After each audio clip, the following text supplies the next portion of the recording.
really sorry. I know, I saw a lot was happening. I saw. I have 2 hours for marathon. And okay, well, let's get started. I'm sorry for the wait, guys. Update on the Secretary's travel at the top. Today, Secretary Kerry was in Algiers. He just landed in Rabat. While he was in Algiers, he met with the Algerian foreign minister, participated in the U.S.-Algeria strategic dialogue, and had lunch with acting Prime Minister Yousfi. He then hosted a U.S.-Algeria soccer event for Algerian youth. He also met with the Qatari Emir, and before departing Algiers, met with Algerian President Bouteflika. He just landed in Rabat, which is the final stop on his trip to Europe and the Middle East and North Africa. He will be home after Rabat. Tonight he will meet with the Moroccan Prime Minister. And with that, Laura. Thanks. We'd like to ask some questions about Let me guess. About a certain USAID program run in Cuba, and my colleague Jack Gillum is going to start off the questioning. Oh, hello. Hello, how are you? Welcome to the briefing. It's good to be here. Is it? I think so. Go ahead. So was Secretary Clinton aware of this program? Did she authorize it? Well, first, why don't I make some comments about the overall story, and then I'll get into your specific question. Okay. The first is that I do think that there, in this, I think, rather, no offense, breathlessly written story, there were a number of misconceptions in this story about what this program was and what it was not. I'm happy to go through those in detail today. The first being, of course, and most important, that there was nothing classified or covert about this program. Discreet does not equal covert. Having worked for almost 6 years at the CIA and now here, I know the difference. So I'm happy to go into that in a little more detail as well. In terms of why we undertake these programs, because we have been very clear, as has Congress, that it is important to support the Cuban people, to provide them with platforms for expression. That's what we were doing. This was a platform. We were not generating political content of any kind on this platform. We were letting the Cuban people do that themselves. In these kind of hostile environments, for the safety of the people working on these programs, indeed for them to be effective, we believe we must be discreet in doing so. In terms of your specific question, it is my understanding that this did not reach the Secretary's office, either the previous Secretary of State. Obviously, this ended before Secretary Kerry came in. He also was unaware of this program. It went through the normal USAID chain in terms of approval as well. So I'm happy to dig into some of the details here if you'd like to ask them. Sure. Well, I just want to say if you could first start out by characterizing what you say are some of the inaccuracies in the report. Well, the notion that this is covert or secret. I think you've seen a lot of reports picking up on your story today that say secret, covert action that we were running in Cuba. That is by far not the case. Covert action, which you can find defined in Title 50 of the U.S. Code, includes, among other things, the fact that you can legally, and you do legally, deny it. That was not the case here. The documents associated with the contracting companies were not classified. If you asked directly the contractors or the people who were aware that we were funding it, if they were working for the United States government, they would have said yes. They would not deny it. Covert action, by definition, includes the ability and the need to legally deny it. So I think the tone of the story, that this was somehow secret, that this was somehow covert, is just not correct. There's a difference between secret and covert, correct? Well, secret is, it wasn't classified. Yes, there is, but it wasn't either. And I think the article makes a nod to it being one of the two. In terms of the funding here, you asked me about inaccuracies. Let me keep going here. In terms of the funding here, I think that your report, and let me just get this funding part here, talked about money coming possibly from funding that had been earmarked for Pakistan. It's my understanding, and we can double check with AID, that this was all ESF funding that was directed to Cuba. It was notified to Congress in a 2008 congressional notification titled Outreach to New Sectors of Cuba's Society for the amount of $6,850,000 for a number of programs, including this one.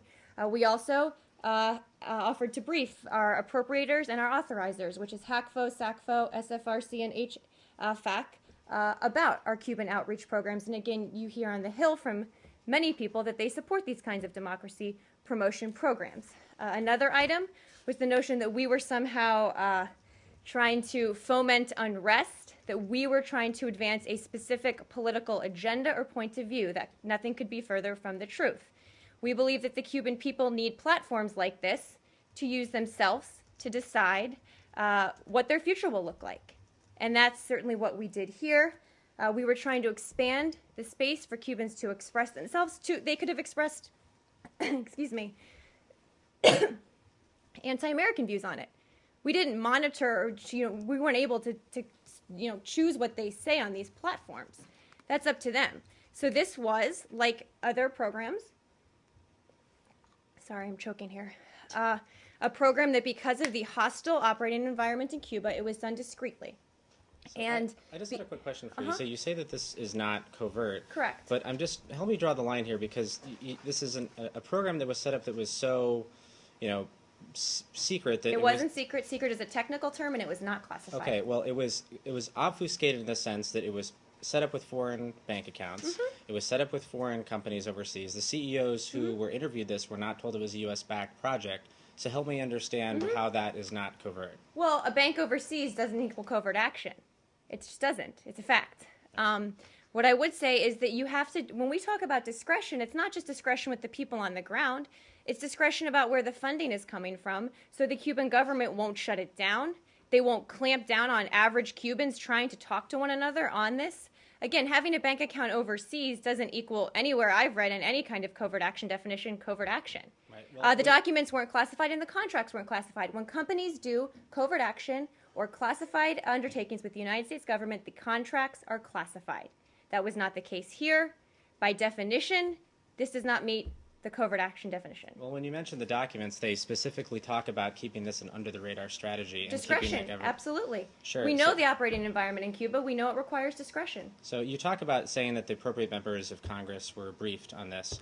I said Congress, there was a congressional notification. Sure. And that key staffers on these committees we had consultations with them regularly on all of our programs, and obviously we offer briefings to these 4 committees when they ask for them. And they're very supportive of our efforts in Cuba. So the senator who oversees funding for the State Department says that he didn't know about the program, called it, quote, dumb, and said he wouldn't have supported it. So how is there support? I'm not going to speak for this senator, but again, we submitted a congressional notification in 2008 outlining what we were doing in Cuba.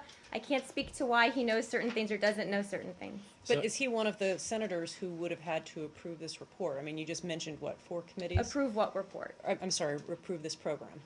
Or at least be notified of this program. program. Right, so we have authorizers and overseers here. We have, obviously, on the House and the Senate side, Foreign Ops, and on the House and the Senate side, Foreign Relations and Foreign Affairs.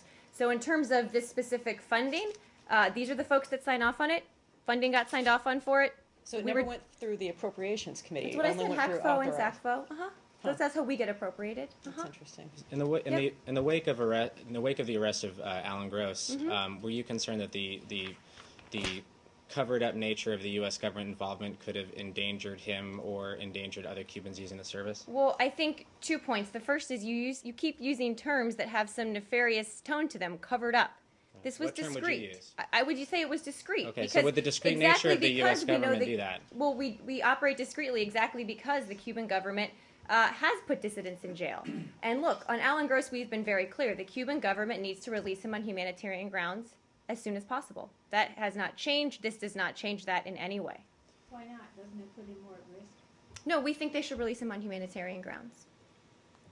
Look, we've been very clear that we promote freedom of expression in Cuba. That's not a secret. If anyone thinks that's a secret, then they haven't been paying attention to what we've been talking about with Cuba over the past decades.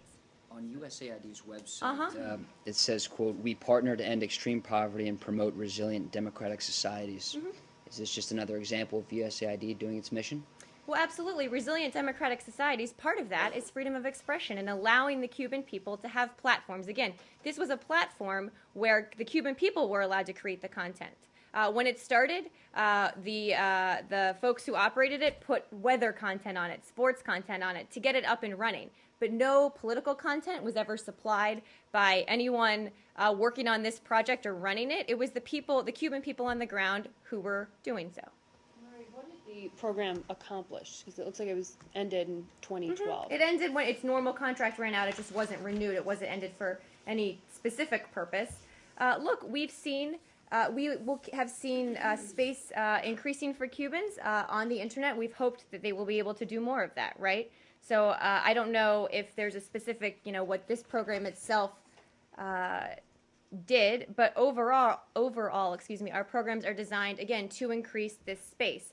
I would also note that the GAO did an extensive look into all of USAID's programs on Cuba. As part of their inquiry, had extended telephone conversations with the two contractors running this program, had access to all of the documents about this program, and determined that everything was going fine. Why was the contract not renewed? You said it ran out. Yeah, I mean, the money ran out. So why? I mean, if the government had put so much into this, how much was it? This was a 3-year grant totaling $1.2 million. What I read for you was for Cuban programs writ large that year in that congressional notification. Okay, so to go off on Margaret's question, you said that it accomplished a lot. So no, I didn't say it accomplished a lot. I said our overall policy towards increasing freedom of expression in Cuba, we think has made some progress there, but there's obviously a lot more work to do. As a result of this platform. As a result of our programs in general. I don't know specifically what the outcome was from this platform. So you specifically say that this was not to foment unrest, yet specific objectives of this program one of them was to organize, quote, smart mobs for demonstrations to meet at a moment's notice. Can you explain that discrepancy? Well, the documents referenced in terms of smart mobs were not USAID documents. They were meeting notes between the grantee and the contractor. There was a USAID staff member present during this brainstorming session, but the documents in your story are not USAID documents. The purpose of this project was to create a platform for Cubans to speak freely among themselves. Brainstorming, the meeting notes come from brainstorms between grantees and contractors. In no way is U.S. policy. Those statements obviously were inconsistent with the purpose of the program. Nothing like that was ever requested of USAID. So random meeting notes that were provided to you of one brainstorming session in no way indicate what the overall purpose was of this $1.2 million project. Can you explain the date of those meeting notes? The nature of that document that you're quoting from that I can't see? Like the documents you reported on that we didn't see? Sure. Can you describe when I can get the date of it, but it's the one that's referenced in your story. Okay. Ray, is the State Department concerned that disclosure of this program puts USAID workers abroad at risk? Well, I think what you see today is me being very clear about the nature of this program and that USAID does not do covert action overseas because they do a lot of very good work in a lot of very tough places, and we don't want misperceptions based on facts that aren't entirely true to cloud people's judgment about what USAID does overseas. So we don't want it to. We certainly hope that this article doesn't. That's why I'm being very clear and standing up here and saying Is this one of the reasons, though, that Dr. Afridi remains in jail in Pakistan? Not at all. Not at all. Yes, please. I'm trying to connect this event or this, what you call it, discreet or secret operation with similar things we've done, and then some governments complain about it with the start of the Arab Spring. Is similar actions, or is this something different as a policy doing these similar things, which is like it was said that it was giving, whether in Egypt, whether in Syria, whether in Libya, whether other places, they were talking about giving a platform.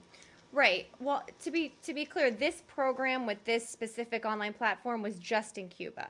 I don't know, quite frankly, of all of the different platforms we have all over the world. We generally do promote freedom of expression, and in hostile environments like this one, go to great lengths to make sure they are done discreetly. In other places, the operating environment isn't as difficult, so we do very openly encourage freedom of expression, very, very openly. Because it was raised, this issue, in 2012 and 2013, especially last year and the year before that, regarding the issue of some equipments and how they are avoiding to be jammed or as a platform. Yep. But then after that realized that even some people were trained under some aid programs in places like Belgrade and other Sarajevo and other places. Is this a policy, or is just this in the issue that my fellow raised it now, just Cuba, or it's a policy it can be applied any place? Well, the policy of supporting freedom of expression, particularly in under authoritarian regimes where there's not a lot of freedom of expression, is of course our policy. How we do that is tailored to each country. So this program was specific to Cuba. Other places around the world, we do democracy promotion in different ways.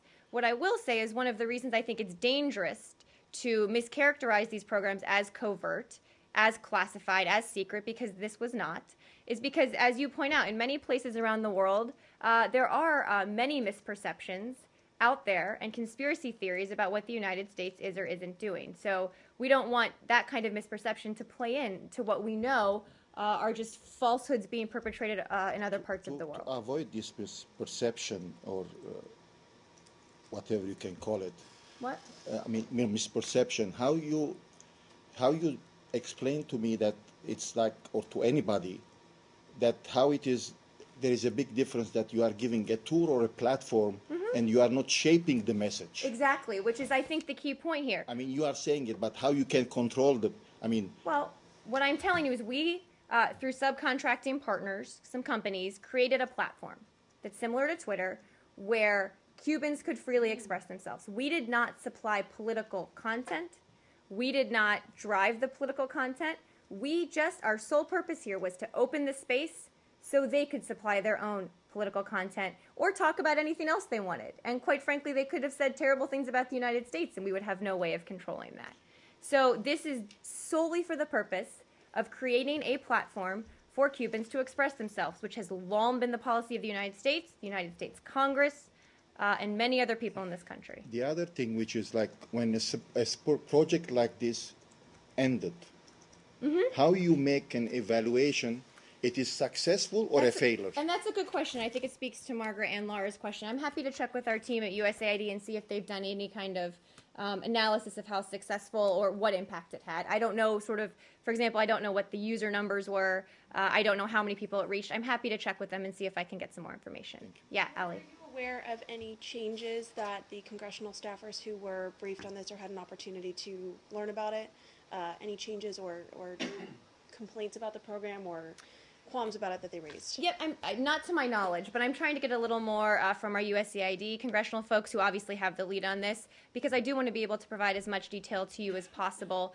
Obviously, we provide general congressional notification on Cuban programs and talk all the time with members of Congress and their staff about our programs in Cuba, which, again, are widely supported on the Hill. So I'm trying to get a little more on that. I haven't heard of any, but, again, we saw some comments today. So I'm sure next week when Administrator Shaw and others are up on the Hill, they'll have the chance to address this directly with Congress. Have you heard from the Cuban government about this today? Not to my knowledge, no. But I'm happy to check, but not to my knowledge. Senator Leahy said this was counterproductive and puts Cubans at risk. So if that's how he sees it, how do you respond to that? Well, again, I don't want to speak for the senator. Of course, I have great respect for him. But we believe that democracy promotion programs that increase space for freedom of expression in Cuba are very good for the Cuban people.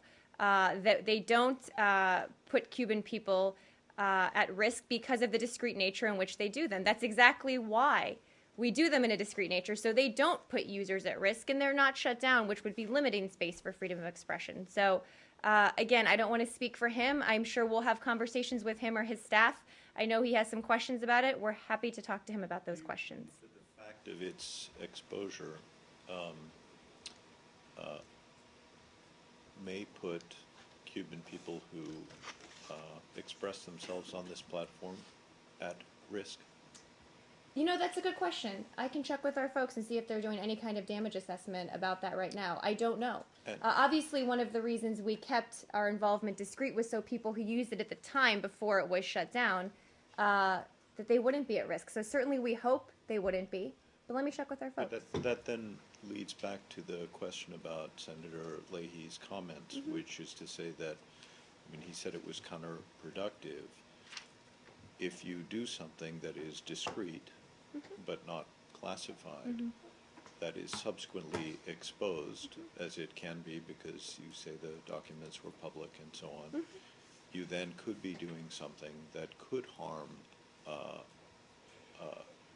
those people who availed themselves of this opportunity to express political views in a context in which the expression of views critical of the government can and does routinely expose people to risk. No, and it's a good question. I would, I think, make 2 points on that. The first is when you say it gets exposed, obviously, again, not to be too critical of this story, but the tone that it was classified, covert, secret. But I'm not addressing that at all.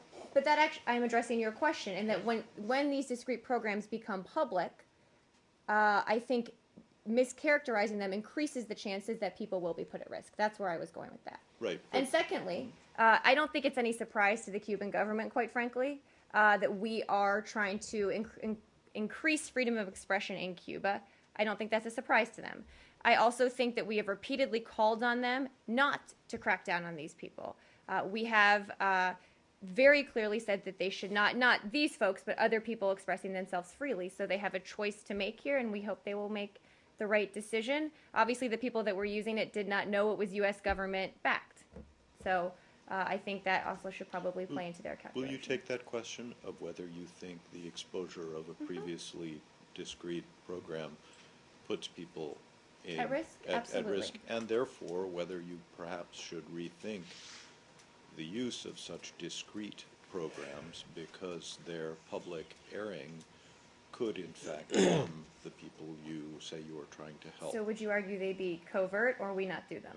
Or we make them public? I'm not arguing anything. Okay. I'm asking you if you are looking at this again in the light of the fact that it is now public, whether this might, as Senator Leahy suggests, be counterproductive because its exposure could harm the people whose freedom of expression you say you were trying to Exactly. And I defend. think I would, just to follow up on the question I asked you, I think we would say certainly we hope this kind of exposure doesn't put people at risk.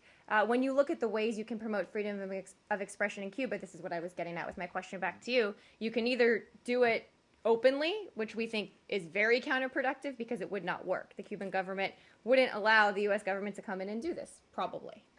And so we do think that the best option is to do it discreetly, but it's a good question, and I will take it. Can we move on to Israeli Palestinian Do you have any more? stuff? Yeah, I'm just curious about the timeline. I mean, you say that, I mean, the government's obviously supportive of programs like this. AID, I believe, said that they are proud of the Cuba work that they did. Absolutely. Rewinding back to September 2012 when this ended, if this was so, successful and good, I know you said the money stopped, but can you sort of help illuminate why there wasn't another funding source, and if there was or there wasn't, why it stopped, why it didn't keep going? Well, the program wasn't shut down. It just ended when the funding ended because we are constant. And again, I will take the question about if we can get numbers of users and things like that. We are constantly reevaluating our Cuba programs writ large, determining where the best use of our money, our taxpayer, all of your taxpayer money goes, and where we can be most effective. And so for one reason or another, this was not renewed. Not every program is meant to last forever. So again, I don't think there was anything wrong with it. I think we just decided not to renew the contract. I am happy to check with the folks who were around then to see if there's any more light they can shine on that for you. Right. So, but you did spend a couple of $1 million on this program over the course of 1.2. 1.2. Not that much actually in the grand scheme of what we spend here. Okay, but if it's not much, I'm curious why it wasn't continued to be extended, particularly when these social media platforms take years to develop. Well, I think I just answered that we thought it had been useful, but the money was going to be, our priorities were going to be used in different ways. I'm happy to see if there's a more specific reason. I just do not know. I wasn't here then. I will check. I've been trying to get lots of answers on this today, and that's one I don't have. Did you have any chance to know what happened to those people who were using those platforms? It's a good question. Let me see if I can find out some more. I think that speaks a little bit to Arshad's question as well. So we'll move. Okay. You said that it's just now been made public, but in fact it was never secret, it was never covert, and so the information was out there if anybody went looking for it, as we did, right? Right. There's levels here, right? There's something that we announce with a press release and put on our website. There's something that is, by definition in the U.S. Code, covert or classified. And then there are things in the middle that, for a variety of reasons, mainly security, we keep discreet. This was in the middle. So we weren't putting a press release out, but we also weren't, this contract wasn't classified, and if someone had pressed the folks working on it, they would have said they worked for the U.S. government. So if I were to file a FOIA request, could I have gotten documents about this? FOIA request is a very specific legal process. I do not make any predictions about how any FOIA request would turn out. And one last thing, you say that this wasn't classified, but the nature in which you're describing it is that you say that it may have put people at risk. Why wasn't it classified, if that's the case? Because there are certain conditions you have to meet for something to be classified. Look, work we do with certain communities all over the world can put people at risk. There are dangerous places we work in because we think it's important. People volunteer to work with the United States in many dangerous places. That does put them at risk because they think it's important. That doesn't make something classified. There are very specific, and I don't know if you're familiar with these, but there are very specific requirements to meet any one of the classification justifications that you can use to classify something. That's not necessarily always one of them. So clearly this didn't meet that.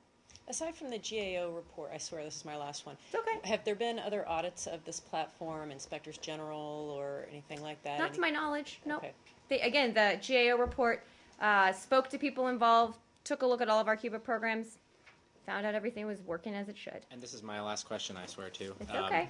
If You're turning into Matt territory today. You're promising it's your last question. That's right. So, Between the two of you, you're asking Right. as many. Two of us is one Matt. so that GA report, which actually I'm familiar with and went back and read this morning before coming over here, on when I think it's page 9, it says the AID, and to quote here, there was, quote, support for development of an independent social networking platform as part of this review.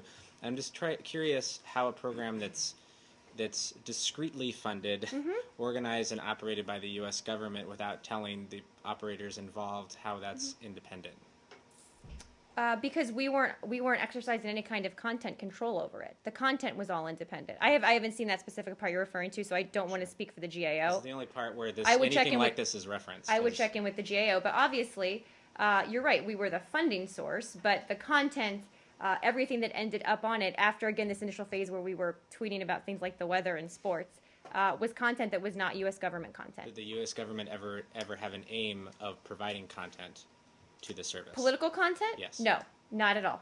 When you said we were tweeting about the weather and so on, were people paid directly or indirectly by the U.S. government tweeting on, or Well, I don't on know this what service? the word is. So at the beginning of the service, we provided content, and I can find out exactly how we did that, to get it up and running, about things like sports and the weather. Non-political, nothing political at all, just to get it up and running. I don't know where we were doing it. Yeah, I don't know if it was the person. I'm assuming it was, but I don't know the details on that. So this was, sorry, so Now you you wanna did, stay on the no, topic. you did provide content though, even if it was non-political That's what content. I said. We did never, and I said that earlier, that I was very careful to say we did not in any way provide political content, and we only provided that weather, sports content at the very beginning, and then we stopped. Once it was off the ground, we stopped. Okay, just Israeli-Palestinian, I Yeah. got two things I want to ask about here. One, an official familiar with the talks and who is quoting things that Tzipi Livni is alleged to have said during the talks, said that Livni told the Palestinians that they were scrapping any plans to make the fourth prisoner release, although given that they didn't do it on time, that seems water under the bridge. But it sounds like they are not now. Well, we Do not- haven't actually been informed. I've seen those reports. Yes, We haven't okay. been informed of any such decision like Okay. that. We know obviously there's been a delay. That's, I think, But as far, self-evident. but as far as you're concerned, it is still possible that the Israelis will We release have not them? been informed of any decision like the one you referenced, a Okay. total, that they will not do so. Okay, and then secondly, Livni is quoted as having said that both sides should review the talks. In other words, whether it's worth continuing them. Is it your understanding that that's where both sides now are, that they're not at all sure that they want to continue talking? Well, both sides have indicated to our negotiating team that they are still at the table and are continuing to talk. So you expect them to meet again? I don't have any predictions to make for you, but certainly we think the process is still happening and ongoing. I will note, and let me see if I have this in here. Last night, Ambassador Indyk met with Ms. Livni and Dr. Erekat together. The meeting took place. At that meeting, again, neither side throughout this process recently has indicated they want to walk away from the talks. They have both indicated they want to find a path forward. And can I last one on this, please? Thank you.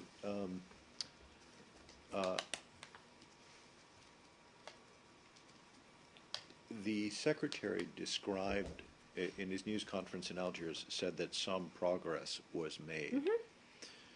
The report in MAN, the Palestinian news agency, described it as a 9-hour inconclusive and contentious meeting, and the report that quotes Minister Livni also has a rather negative tone in terms of talking about not releasing the fourth round of prisoners and reviewing whether they should actually talk at all. Where was, given the three different ways this has been described, At two of least. them rather negative, where was the progress? Well, we're not obviously going to get into specifics about what progress may have been made substantively during these talks. I think the fact that the talks continue, that they're intense, even if they're contentious, we know these are contentious issues, that they continue, that they're in depth, and that they are actually lasting so long, that both parties are still there talking, I think is a sign that we have continued to move the ball forward. I mean, the question really is, as you heard the Secretary say today, it's their decision to make now. So they're talking today? There is, as far as you know, there's, I mean, you said they're continuing. Well, they continued till late last night. I can see if there have been meetings today. I don't know, but the meeting with Ambassador Indyk was last night. Yes. Welcome back. Thank you. I didn't go anywhere. I know, but you haven't been here for a while. I miss you. I know you didn't go anywhere, unfortunately. That's right. But you haven't been here for a while, so welcome back. Thank you. Thank you. Just to clarify, Livni's spokesperson, your counterpart, actually said publicly just a few minutes ago that new conditions were established and Israel cannot release the fourth batch of prisoners. So that's on record now. Since it's your counterpart, do you care to... Yeah, well, I haven't seen those specific comments. Again, the last time I talked to the team on the ground, which was admittedly before I came out here, was that we hadn't been informed of any such decision yet. So I can check in with them again when I'm off the podium and see what the latest is. Okay. As you know, it's moving very fluidly, and sometimes things change when I'm out here. Right. Now the foreign ops bill of this year cuts off economic assistance to the Palestinian Authority if its leadership obtains, quote, membership in UN agencies. It also restricts aid if they try to pursue action against Israel at the ICC. Do you encourage folks on the Hill to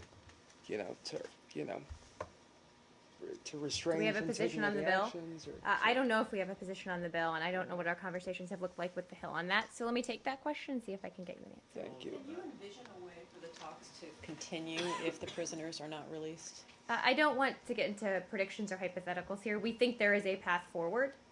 We have said that very clearly. What that looks like, the two parties have to decide. With regard to the 15 conventions that the Palestinians have signed, is it your understanding that in signing those, they have not met the thresholds that would require the United States to cut off assistance to any UN agencies associated with those protocols? I think that's been a little bit of a complicated question that our folks are looking at. I don't have an answer for you yet on that. Can you keep on top of that? Yeah, I will. And I have been. I know there was some confusion about this, and the Secretary referenced it, but let me check on that for you. Yep. Oh, wait. We'll go to Michael. Yep. The April 29th deadline for talks, do you consider that a hard deadline still? Well, that has never, that's always been how long they decided to negotiate for, right? We know this will take time. We're not actually focused right now on April 29th. We're focused on what we need to do right now, but more importantly, what the two parties need to do right now, and that they have to, right now, make tough choices. We'll have to make more tough choices as the closer we get to April 29th and beyond. But again, right now, nobody's looking at a calendar and worrying. What we're doing is trying to make some progress in the place we are right now after we've seen, as we talked about yesterday, some unhelpful actions, and see if we can get some more helpful ones out there. And the last one is there's a code red alert in the south in the past hour in Israel from rocket fire from Gaza. Oh, Are I you hadn't seen aware? that. Okay. Sorry, I've been immersed in getting ready to come out here. I'm sorry I hadn't seen that. I'll check on it though. Obviously, we know it's a huge security concern. Let me check on it. You don't want to blame any of the parties? Well, The White House said today that the decision by Israel not to release the prisoners complicates the issues. Well, I said that both sides took unhelpful steps. The Israelis certainly did, as did the Palestinians. So I don't think the White House was just blaming one side. I think they were responding to a question about the prisoner release. But we are not putting the blame on any one side here. Both sides have done some unhelpful things, and we think both sides need to make some tough choices. But the Palestinians took their actions in reaction to the not releasing of the prisoners. Well, we don't think this kind of tit for tat is helpful to the process, or will move it forward at all. Yes, please. Uh-huh. It seems that both sides, according to what was said yesterday, both sides are looking for, they said that they need some kind of reviewing of what's happening, which means some kind of stepping back. And do you agree with that stage? Well, I don't think stepping back is the right term. I do think they are at a very critical point where both sides need to take a really hard look in the mirror, and they need to determine what choices they're willing to make going forward. I think this is a point for reflection.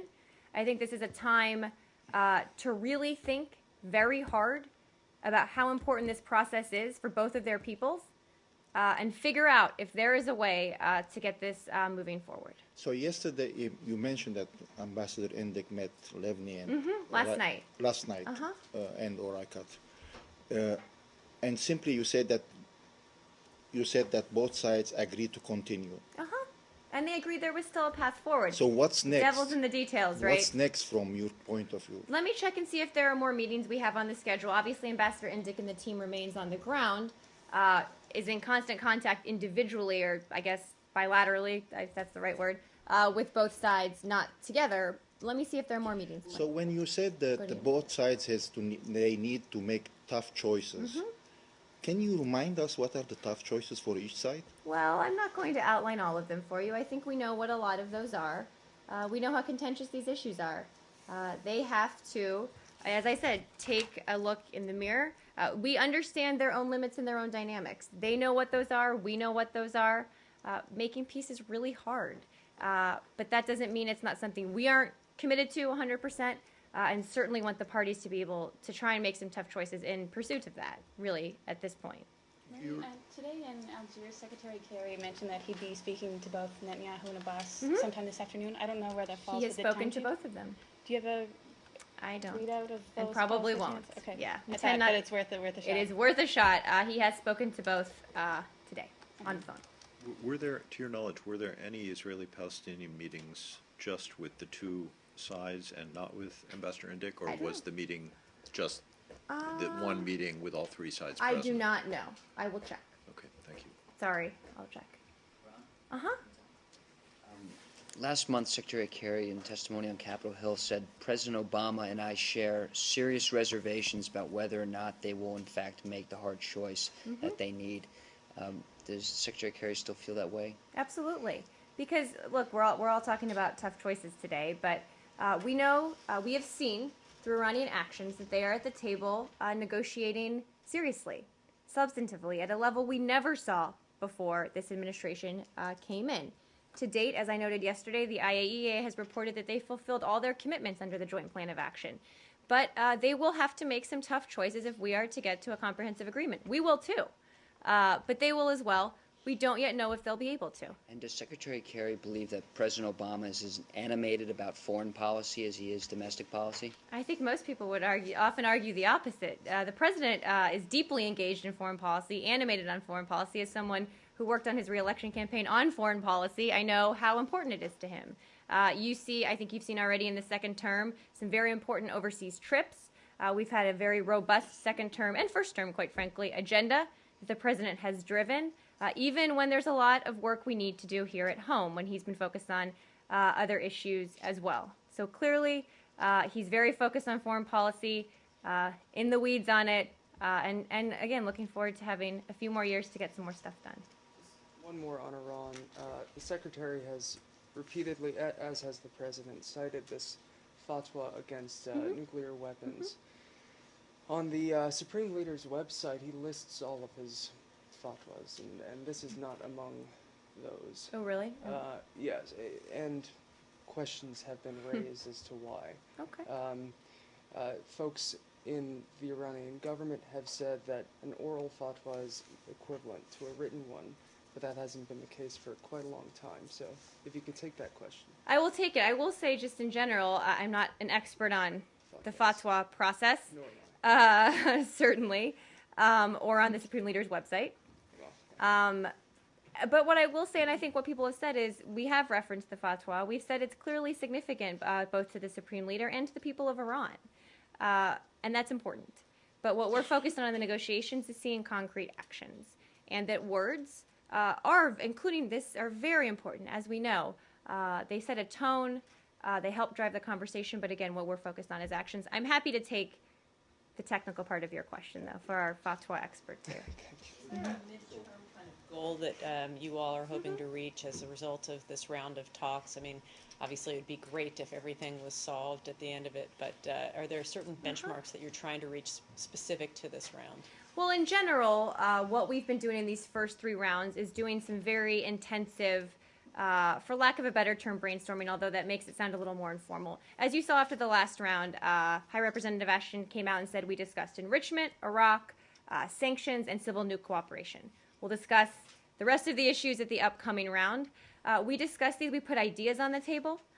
We find out very quickly where there are already places we know we can agree, and very quickly identify the places where there's going to be a tougher conversation. So the first 3 rounds, well, the first round was really setting the agenda and setting the framework for the talks. Second round and then the round next week are really to put the issues on the table, dig into them very deeply. Our experts are heading out there actually to Vienna before we go for the political directors meeting. We've been in constant contact at the expert level to work through all of the very technical issues. So we are identifying where we're really going to have some issues, where we already know we agree. And then after this round, I think we'll probably get closer to when we all start drafting exact language and really getting down into the nitty gritty of what everyone can accept. So I think that's what we're looking forward to in lovely Vienna in the spring next week. On Syria? Anything else on Iran? No? Okay, go ahead. There are reports, rumors of some form of a gas being used by the Syrian military today. I'm wondering if there's any credibility to these things. I if it's haven't something seen you've looked those. Let me into. check on that. Do you know where?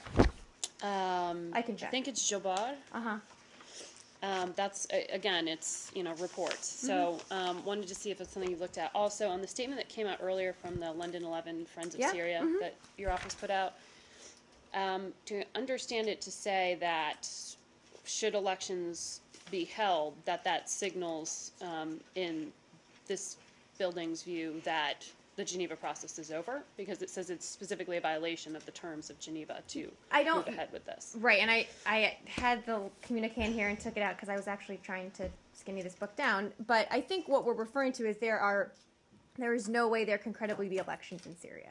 It would just be, a total farce of the word democracy for President Assad to hold elections in the middle of a civil war when he is killing his people. So that's not what we think is acceptable, but we still think the Geneva process writ large is important and that a diplomatic process is important moving forward. So I'll take a look at the exact language, but we weren't meaning to say the diplomatic process would somehow be over. But I can check. Was there a London 11 meeting today? If so, at what level and where? I can check. I'm not sure there was. I think we may have just put out a communique, but let me check on that. Okay. I don't have details on and that. Can you explain why you felt the need to put out the communique? Because I have not seen a whole lot of reporting of late about the proposed Syrian elections. Well, actually, the regime has really upped their propaganda in terms of elections. I don't know if it's sort of filtered out into reporting here, but they've really started talking much more frequently. Every few days or so, they talk about elections and how they want to hold them. So we wanted to make very clear that this would not be acceptable. Okay, and they're doing that like on television? Yeah, I'm not sure. I'm not sure if it's. Syrian state media. I don't know what it looks like exactly, but yeah, they've been putting it out. Thank you. Yep. Ukraine. Oh wait, Syria. Sorry, then we will go to Ukraine. I promise. So this statement simply to say that the idea of elections is not acceptable, right? Right, and that and look, to be clear, that any decision to hold presidential elections is inconsistent with the Geneva Communique's stated goals. So clearly that would make the process much harder as we're trying to get the parties back to the table. So other thing, which is like, because I was surprised to see this statement, and nobody is now talking about any political process. Well, that's not true entirely. I said yesterday that our special envoy was meeting with Joint Special Representative Brahimi to talk exactly about how to move the political diplomatic process forward. So we're talking about it. We're trying to get everybody back to the table. Haven't had success at it yet. Because when you say how we make a process, it's different from a process which was going on, and it seems that...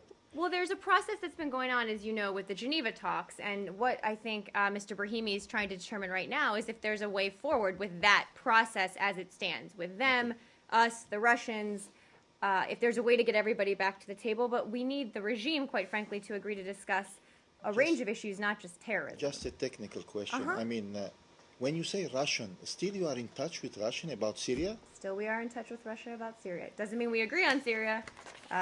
Still in touch with Russia. And look, on things like chemical weapons, working with the Russians. Uh-huh. Now that NASA suspended certain contracts with the Russian government, excluding, I believe, the International Space Station Yep, mission. that's right. What is the day-to-day impact of this? Is it mere symbolic, or is there some more For substance to NASA? it?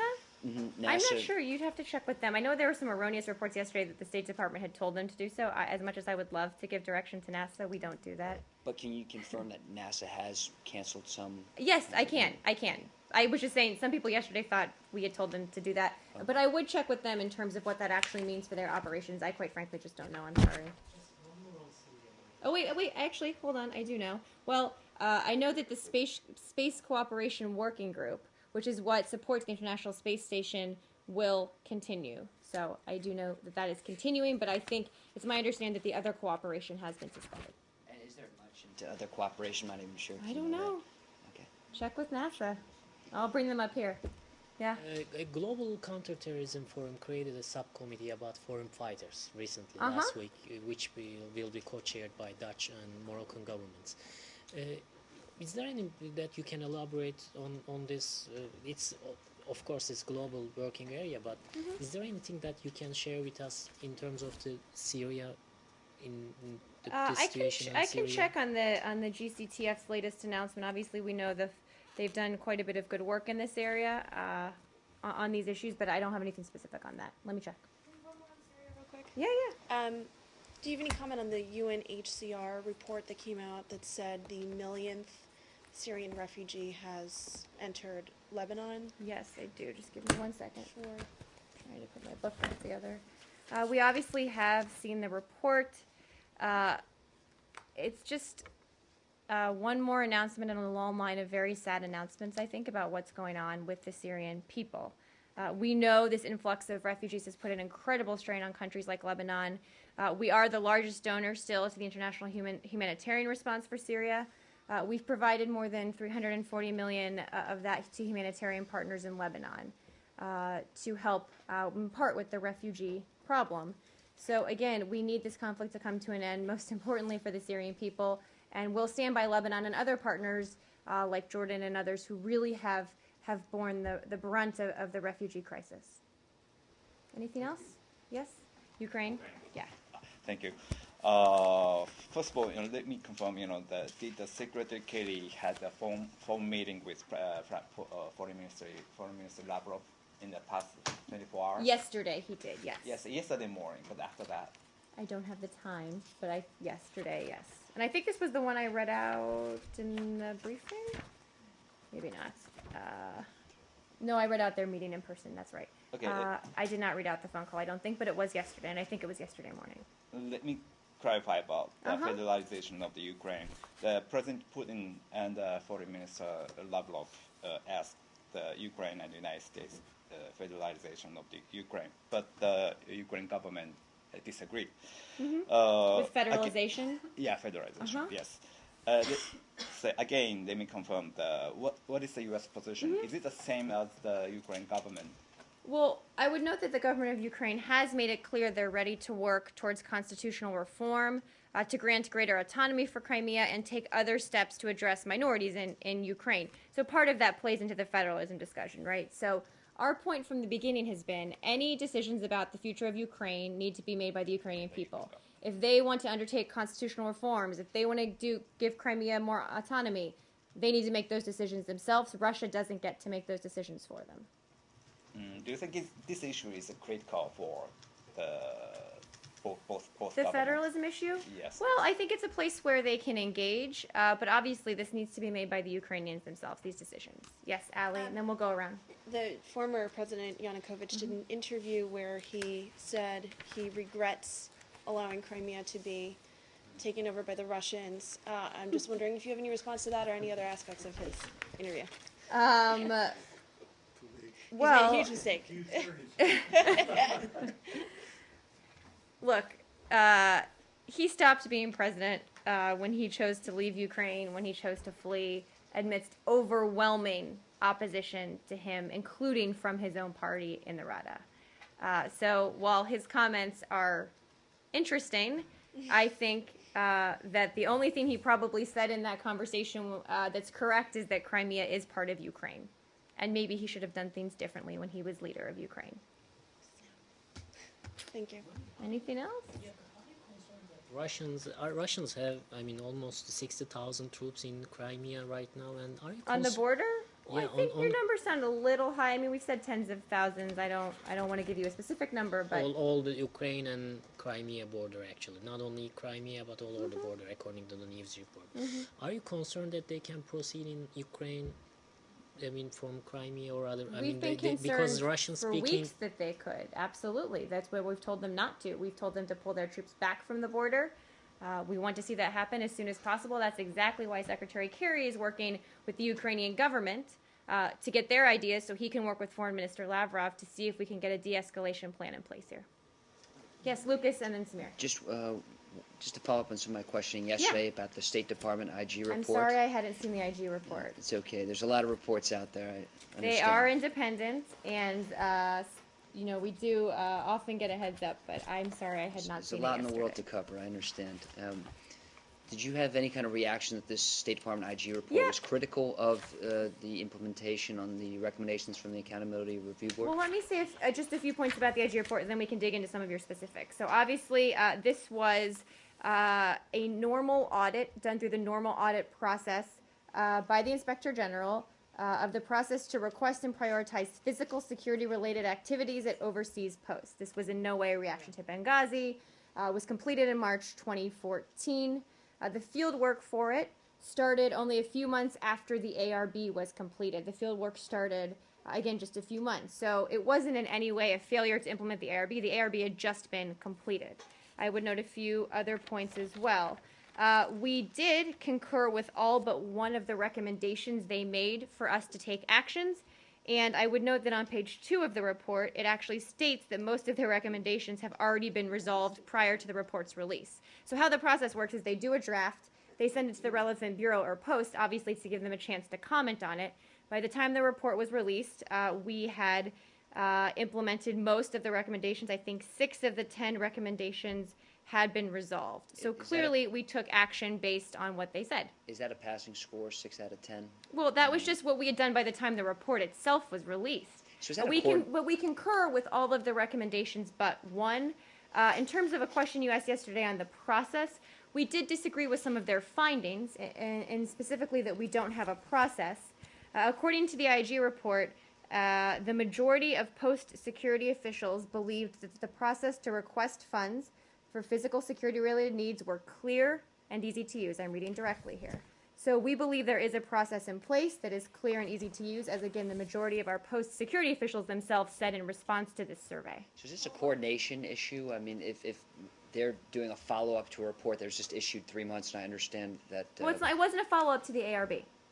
It was not a follow-up to the ARB. This was an audit done in the normal audit process of the process to request and prioritize physical security-related activities. It was not a specific response to the ARB. It's just bureaucratic issues. This was a bureaucratic audit, absolutely. We take it very seriously, but it wasn't in response to that. One of the recommendations in the report said that the OBO better coordinate with diplomatic security to develop a long-range security plan. I found that a bit odd. Why? Because the IG says that a long-range security plan had not been implemented from the Office of Bureaus and to the diplomatic security. I can check on that. I'm seeing if I have something on that here. I can check on that specifically. I'm not familiar with that one. I would also note, just because you asked about the ARB, which was obviously specific to Benghazi, that Benghazi in the 72 pages is only mentioned, I think, 4 or 5 times. So clearly this was not a report about Benghazi. Which of the recommendations? That is a very good question. I will find out.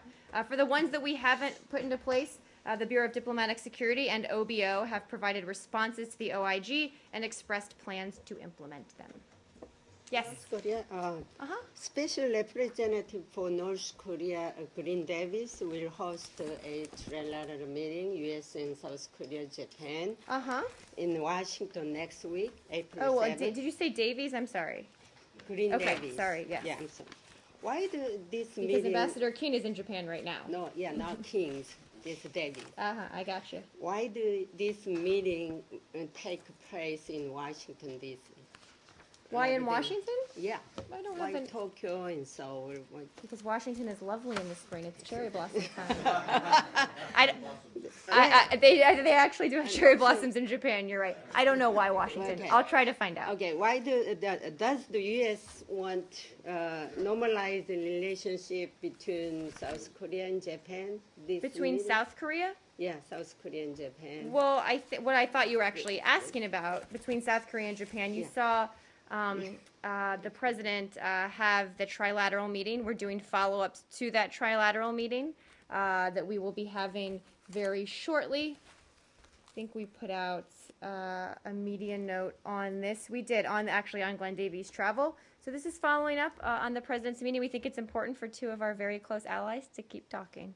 So you guys, I mean, U.S. The matchmaker between South Korea and Japan, make them fighting. I don't think I would use that term, but we believe it's important to have these trilateral conversations. Yes, one more? Yep. One more. Well, then you get the last one if they're not paying attention. He's so. not paying attention. And then Laura has a follow. Yes, go ahead. About Egypt, yesterday I asked a question regarding the Muslim Brotherhood and the and the UK. UK. Yes. So for anything on that, I'd refer you to the UK. We don't designate the Muslim Brotherhood a terrorist organization. I know someone had asked me that the other day. Is there any update about the Tehran's selection for their permanent rep? No on update, visa? not anything from what I said yesterday. Okay, a bunch of senators, 30 senators or so, just put out a letter saying that they want Ambassador Power to work closely with the UN SecGen to ensure that he's never received as a representative to the U.S. Is there anything that Ambassador Power can do? I mean, Well, I've said I'm that not sure what the that would U.S. legally has entail. raised it with the Iranian government, our concerns about this. I don't have specifics on who or where that was raised, but, I don't want to get into the specifics of those But conversations. more than that, I mean, more than raising concerns, I mean, there's just nothing that that one member of the P5 Well, so we have, as the visa right. responsibility country, as host of the UN, we have our own responsibilities here, which under certain circumstances we can work on. But in terms of the UN, I don't know if they have a process to not accept someone as a permanent representative. Marie, can you actually went back and read the host country agreement yesterday, and I couldn't find the specific portions of it explaining what are the circumstances under which the U.S. government could refuse to grant a visa? The limited exceptions. Yeah. I'm not sure that they're spelled out in the host agreement. Can you tell us what they are? I'll check. Yeah, I don't mean, know. surely it shouldn't be a secret, right? I think it has to do with safety and national security. I think but there are a couple. if you could put those out in a note, I'd be grateful. Yep. Thank you. There's two more. Arshad keeps wanting to end. You can leave, sorry. I won't be offended. Yes, two more. I asked you yesterday about the meeting between Secretary and the Foreign Minister of Turkey. If you have a readout, Yeah. and you promised to give us a readout. I promised to see if I could give you a readout, and Okay. we're not going to have a readout for you. Yes. To make it clear, yesterday when I asked about the UK and the Muslim Brotherhood, I was not asking about the report itself or what if they are trying to do in UK. I'm trying to figure out what is your point of view in regarding something like this similar happened. Is it helpful or hurtful to the political process I in heard Egypt? your question. We're just not going to take a position on it. Okay.